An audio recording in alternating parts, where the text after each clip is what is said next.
এই টেসলা কোন দিক চালাচ্ছো? আবার কোন রাস্তা দিয়ে পার হইতেছো? ঢাকা শহরটা আসলে অনেক ছোট, বা ঢাকা শহরের ডিস্টেন্স এক প্রান্ত থেকে অন্য প্রান্তে অনেক কম, যেটা ঈদের সময়টা পাইছি। যে ঈদের সময় যখন রাস্তাটা ফাঁকা ছিল তখন দেখতে পেলাম মানে যে রাস্তাগুলা 1-1.5 ঘন্টা লাগে যেতে, সেই রাস্তাগুলো আমি 10 থেকে 15 মিনিটেই চলে যেতে পারি। মানে ঢাকা শহরের রাস্তাটা দূর মনে হয় শুধুমাত্র যানজটের কারণে। আপনি যানজটে বসে থাকেন বিধায় ঢাকা শহরটা এক প্রান্ত থেকে আরেক প্রান্ত অনেক দূরে মনে হয়। যদি কোনো যানজট না থাকে, সিগন্যাল না থাকে, একদম ফ্রি, আপনি যদি 30-40ও রাইড করেন তাও ঢাকা শহরের ডিস্টেন্স অনেক কম। দেখেন আজকে হচ্ছে বৃহস্পতিবার, আর সপ্তাহের শেষ দিন অফিস। অবশ্য যারা বাজেটে চাকরি করি তাদের সপ্তাহের শেষ দিন বলে কিছু নেই। আর এ তো দেখা যাচ্ছে স্কুল খুলে ফেলছে সম্ভবত, শিক্ষা প্রতিষ্ঠান। আগে বাচ্চারা স্কুল ড্রেস পরে যাচ্ছে, তার মানে আজকে তো রাস্তায় প্রচন্ড পরিমাণে যানজট হবে যাওয়ার সময়। মাথায় ছিল না এই বিষয়টা। যদি ভরপুর যানজট বাঁধে তাইলে তো অবস্থা খারাপ হবে। যে মতিঝিল আইডিয়ালের সামনে দিয়ে আমি ডেইলি যাতায়াত করি এই কয়েকদিনে, সেই রাস্তাটা দিয়ে তো যাতায়াত করা যাবে না, কারণ মতিঝিল আইডিয়ালের ওইখানটাতেই প্রচন্ড পরিমাণে যানজট থাকবে। অলরেডি সেই দৃশ্য দেখে ফেলেছি। সামনেই মোটামুটি যানজট বেঁধে আছে। জলপুকুর মাঠের এই অংশটা ঘুরেই যাই, সোজাসুজি রিক্সার কন্ডিশন খুব খারাপ। এই দেখো সামনে তো অবস্থা ভয়াবহ, তাহলে কোন দিক দিয়ে যাব? ভয়াবহ রকমের যানজট এই অংশটাতেও দেখতে পাচ্ছি।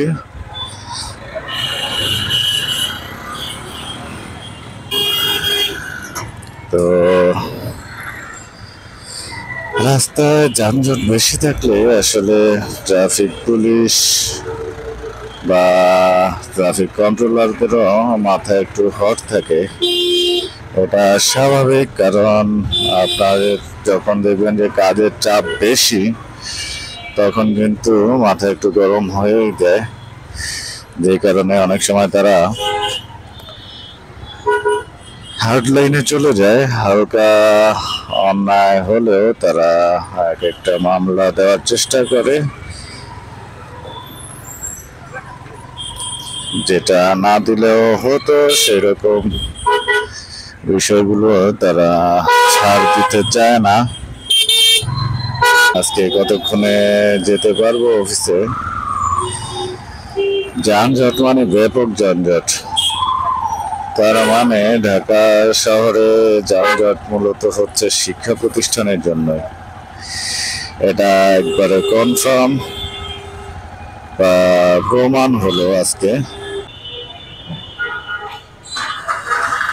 বন্ধ করেই বসে থাকতে হলো। কম ভয়াবহতা সচরাচর আর কখনো দেখিনি, তাহলে আর অফিস গিয়ে কি করবো?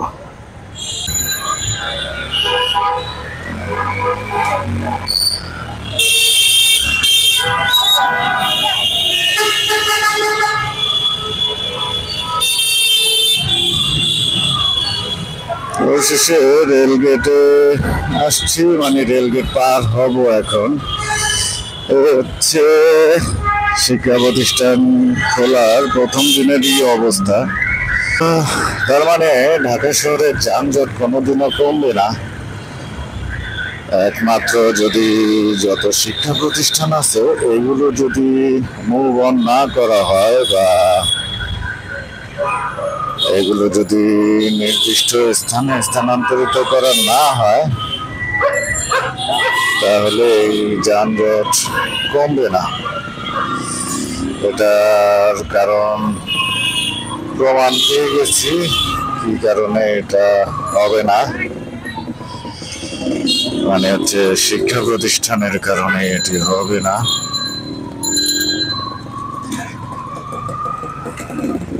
অসংখ্য শিক্ষা প্রতিষ্ঠান এবং অসংখ্য স্টুডেন্ট ঢাকা শহরে শিক্ষা প্রতিষ্ঠান যদি ঢাকার আউটসাইডে নেওয়া হয় তাহলে একটা সুবিধা আছে। সুবিধাটা হচ্ছে অনেক সরকারি কর্মচারী কর্মকর্তা কিংবা অনেক প্রাইভেট অর্গানাইজেশনে যারা বড় বড় পজিশন হোল্ড করেন তারা তাদের সন্তানকে বা সন্তানের চিন্তা করে, পড়াশোনার কথা চিন্তা করে ঢাকাতেই থাকতে চায়। মূলত ঢাকার এই অংশে অনেক ভালো ভালো শিক্ষা প্রতিষ্ঠান, অনেক টিচার আছে। এইটা ভেবে তারা ঢাকামুখী হন, যে কারণে সবাই ঢাকার এই অংশে থাকতে চান।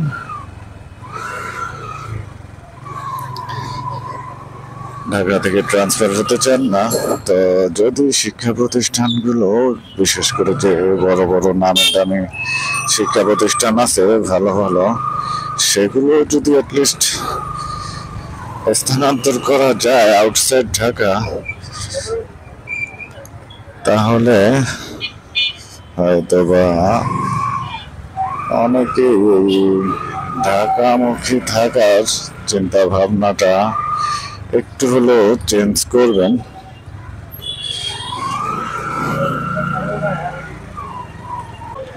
কি অবস্থা, এদিকে কি হয়েছে?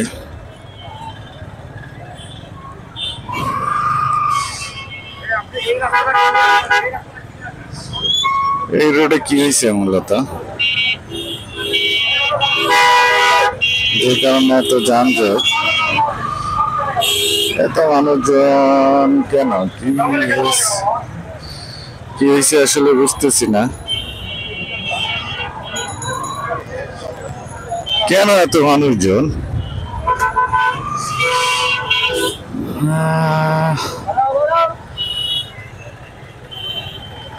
কাহিনী বুঝতেছি না। স্কুল কলেজ খুললো নাকি গণহারে কোনো পরীক্ষা চলতেছে বুঝতেছি না। তো এসএসসি পরীক্ষা চলতেছে, তাই নাকি? এসএসসি পরীক্ষা আরম্ভ হয়ে গেল। আর এসএসসি পরীক্ষা হলে তো একটা সেন্টারে এত মানুষ থাকার কথা না। আজব তো। থাকবে হচ্ছে একটা স্টুডেন্ট আর সর্বোচ্চ একজন গার্জিয়ান। এত মানুষ কি করে? মনে হচ্ছে যে বিরাট কোনো সমাবেশ চলতেছে, একেবারে জুলাই আগস্টের গণ অভ্যুত্থানের মতো মনে হয় যে রাস্তাটিকে সরকার প্রধান পলায়ন করছে আর সবাই আনন্দ মিছিল করতে নামছে, এরকম একটা সিচুয়েশন দেখে মনে হচ্ছে। একটা স্টুডেন্ট পরীক্ষা দিবে, তার সাথে এতগুলো গার্জিয়ান।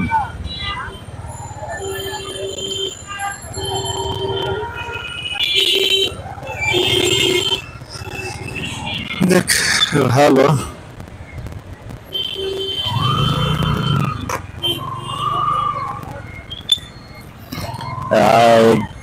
কারগুলো ইউটার্ন করবে, সেন্স আছে এটার কোনো? পুরা রাস্তাটার জুড়ে সে ইউটার্ন করতেছে।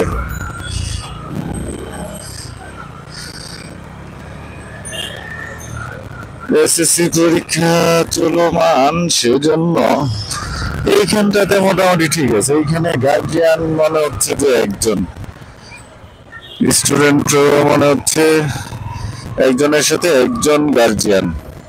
কিন্তু ওই অংশটাতে কি দেখলাম, মতিঝিল বালিকা উচ্চ বিদ্যালয়ের ওই অংশটাতে, মানে মনে হচ্ছে যে স্টুডেন্টই আমি খুঁজে পাচ্ছি না এত গার্জিয়ানের জন্য। মাত্র আসলাম মতিঝিল এজিবি কলোনির সামনে, মতিঝিল আইডিয়াল স্কুল অ্যান্ড কলেজটা মাত্র আমি পার হতে পারলাম।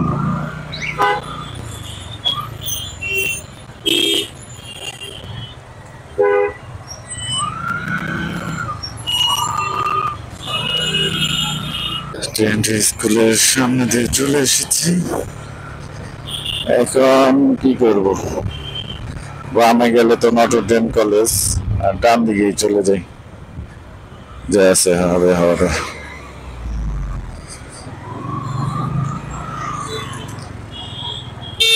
এই টেসলা কোন দিক চালাচ্ছো, আবার কোন রাস্তা দিয়ে পার হইতেছো? তো আমি একটা জিনিস খেয়াল করলাম, আমার পার্সোনাল জিনিস, সেটা হচ্ছে আমি যখন রাগান্বিত বা উত্তেজিত হয়ে যায় কোনো বিষয় নিয়ে, আসলে সেন্টেন্স আমার আসে না, ওয়ার্ডও আসে না, আর আসলেও সেটা আসলে উলটপালট হয়ে যায়, সাজানো ওয়ার্ড থাকে না। নিয়মিত রাগ করতে হবে আর ব্রেনকে সিগন্যাল দিতে হবে কোন ওয়ার্ডের পরে কোন ওয়ার্ডটা আসবে মুখে, বিশেষ করে মাথায় ঘুরে কিন্তু ডেলিভার হয় না, একসাথে ডেলিভার হয় না। 9টার মতো বাজে আর মাত্র আসলাম পলোয়েল মার্কেটের সামনে। 1 ঘন্টা রাইড করার পরে, তাও আবার বাইকে, যে জায়গায় 7-8 মিনিটের রাস্তা, 7-8 মিনিট লাগে মূলত এই অংশটাতে আসতে, তো সেই জায়গায় আমার 1 ঘন্টার উপরে সময় লাগলো। তো অর্ধেক আসছি রাস্তা, অফিসে এখনো প্রবেশ করতে পারিনি, মানে অফিস এখনো বলা চলে অনেকখানি দূরে অবস্থিত। ঢাকা শহরটা আসলে অনেক ছোট, বা ঢাকা শহরের ডিস্টেন্স এক প্রান্ত থেকে অন্য প্রান্তে অনেক কম, যেটা ঈদের সময়টা পাইছি, যে ঈদের সময় যখন রাস্তাটা ফাঁকা ছিল তখন দেখতে পেলাম, মানে যে রাস্তাগুলা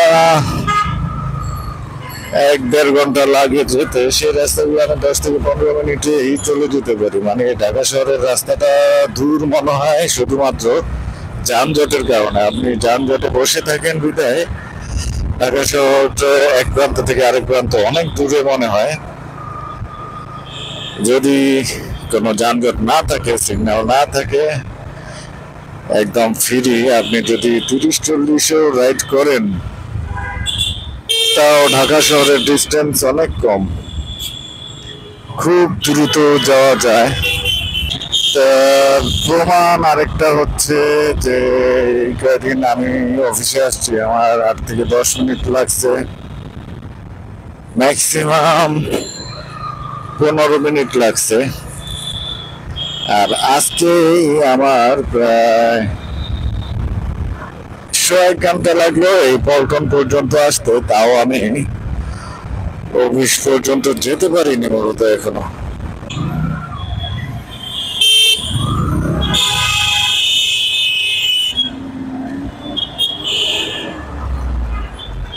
এই গাড়ি যাবে হচ্ছে সোজা, আমি একটু মিডলে চলে আসছি, সিগন্যালটা অ্যাজাম্পশন করতে পারিনি, কারণ অন্যান্য গাড়িগুলা চলে এসেছে সিগন্যাল পার হয়ে। সামনে সচিবালয় মেট্রো স্টেশন, ডিজিএফআই এর একজন কল করতেছে, বাইক রাইড করার কারণে কল ধরতে পারতেছিলাম না বা পারতেছিও না। মেট্রো স্টেশনের নিচের অংশটা অস্থায়ী ব্যারিকেড দিয়ে বন্ধ করছে কয়েকদিন ধরেই, সো আমার যেতে হচ্ছে হাইকোর্টের এই অংশটা ঘুরে শিক্ষা ভবনের পিছনের গেটে আছি এখন। এখান থেকে বামে টান করে শিক্ষা ভবনের আরেকটা গেট আছে, সেই গেটের সামনে দিয়ে খাদ্য অধিদপ্তরের সামনে দিয়েই চলে যাব সচিবালয়ে, আমাদের অফিসে। তো এই ফাঁকে একটু আইডি কার্ডটা বের করে নেই। কি একটা যন্ত্রণা, এমন এক জায়গায় জব করি, আমাকে চিনলেও বা যারাই জব করে তাদেরকে ফেসে চিনলেও আইডি কার্ড না থাকলে ঢুকতে দিবে না। আমি চাকরি করি, আমাদের অফিস, অথচ আমাদেরকেই ঢুকতে দিবে না। এত সিকিউর জায়গায় চাকরি না করাই ভালো, স্বাধীনতা থাকে না।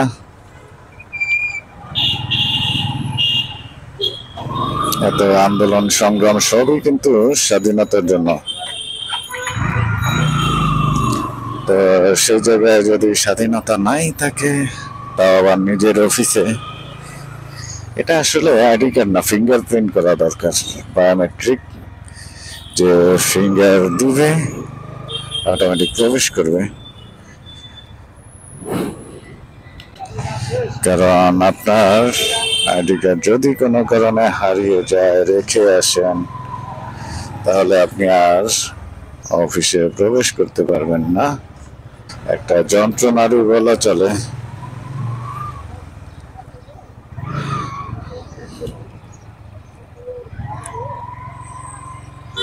ভবন নম্বর 6।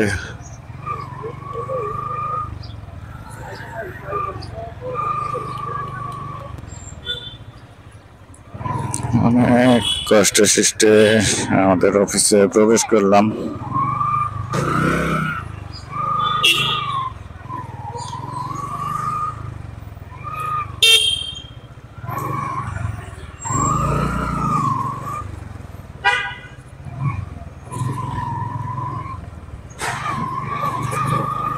আজকে আমার পার্কিং এরিয়া ফিল আপ।